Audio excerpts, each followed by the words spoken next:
माँ शैलपुत्री सती के नाम से भी जानी जाती हैं। इनकी कहानी इस प्रकार है। एक बार प्रजापति दक्ष ने यज्ञ करवाने का फैसला लिया। इसके लिए उन्होंने सभी देवी देवताओं को निमंत्रण भेजा, लेकिन भगवान शिव को नहीं। देवी सती भली भांति जानती थी कि उनके पास निमंत्रण आएगा, लेकिन ऐसा नहीं हुआ। वो उस यज्ञ में जाने के लिए बेचैन थी, लेकिन भगवान शिव ने मना कर दिया।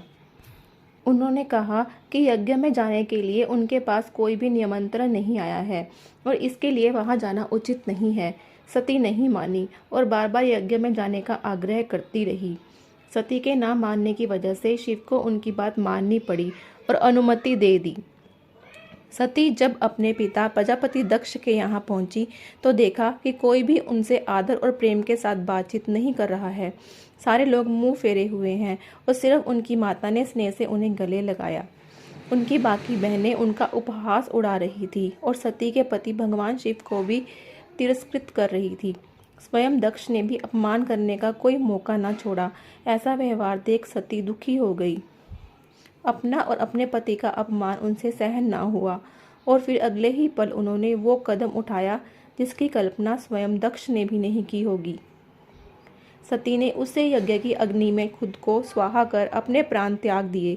भगवान शिव को जैसे ही इसके बारे में पता चला तो वो दुखी हो गए। दुख और गुस्से की ज्वाला में जलते हुए शिव ने उस यज्ञ को ध्वस्त कर दिया। इसी सती ने फिर हिमालय के यहाँ जन्म लिया और वहाँ जन्म लेने की वजह से इनका नाम शैलपुत्री पड़ा।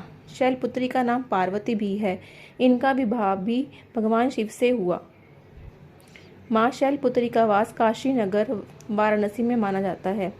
माँ शैलपुत्री का एक बेहद प्राचीन मंदिर है, जिसके बारे में मान्यता है कि यहाँ माँ शैलपुत्री के सिर्फ दर्शन करने से ही भक्तजनों की मुरादें पूरी हो जाती हैं। कहा तो ये भी जाता है कि नवरात्र के पहले दिन यानी प्रतिपदा को जो व्यक्ति माँ शैलपुत्री के दर्शन करता है उसके सारे वैवाहिक जीवन के कष्ट दूर हो जाते हैं। चूँकि माँ शैलपुत्री का वाहन वृषभ है, इसीलिए इन्हें वृषरूढ़ा भी कहा जाता है। इनके बाएं हाथ में कमल और दाएं हाथ में त्रिशूल रहता है। जय श्री कृष्ण।